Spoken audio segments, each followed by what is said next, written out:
My name is Brian Anderson, and I'm from PG. So I had a choice between going to University of Baltimore or Morgan State University to get my master's degree in social work.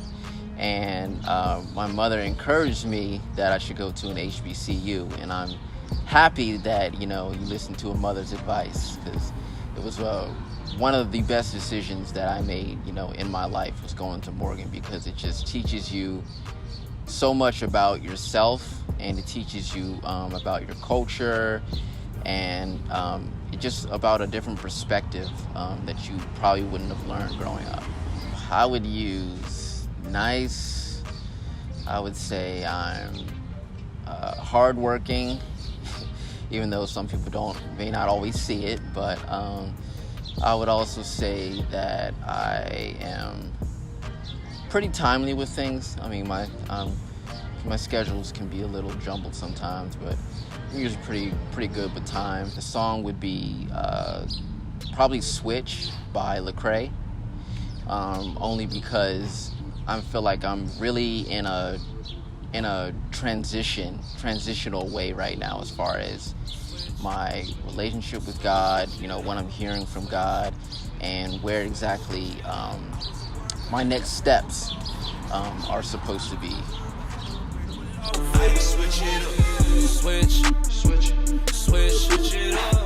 What they talk about in Switch is pretty much how you've gotten from one place in life, and how you kind of like matured, and you got to another place in life. And I can tell you that just this past year, I've seen such a growth in myself, just based on everything with the pandemic going on. I've really had to really re-examine a lot of things in my life.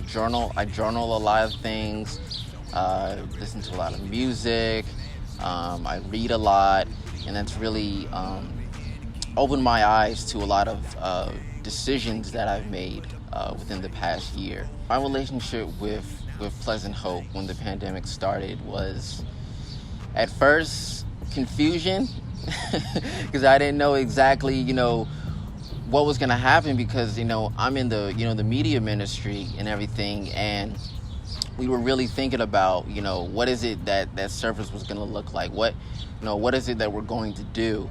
And as our Pastor Brown always is, usually right on top of things, he got us to start doing some Zoom worship services, and then we kind of switched to doing pre-recordings, and just a lot of great things like that. The church reopening, I am excited about learning what the different opportunities that'll come, with the church opening up, and with other people, and with the congregation, and with fellowship, just to see how people have changed, to see if they've matured a little bit, like the way that I have, and just to be around people. So if I could actually speak before the pandemic, I would actually say that I actually joined the NABSW, National Association of Black Social Workers, their policy committee, way before anybody said anything about a pandemic and everything. And I joined them, and we've been advocating and fighting for police reform here in Baltimore. So I've been doing that probably like well over a year or two, working with Leaders of a Beautiful Struggle and helping them to advocate for new policies. Leaders of a Beautiful Struggle, we call it LBS for short, was founded in 2010. Many of us are former high school and college policy debaters. So we wanted to form an organization that was the public policy arm of the community. So for so long, people will say, the community matters, the community needs to be involved. And then when things like that tend to happen sometimes in laws and in committees and policies and things, but they don't tend to really last that long, or not funded enough. One thing I would say that I do like is something that Brandon Scott has done, kind of like in the very beginning of his term, was that he did bring actual community leaders that people here in the city actually know onto his team, and to really try to change things. So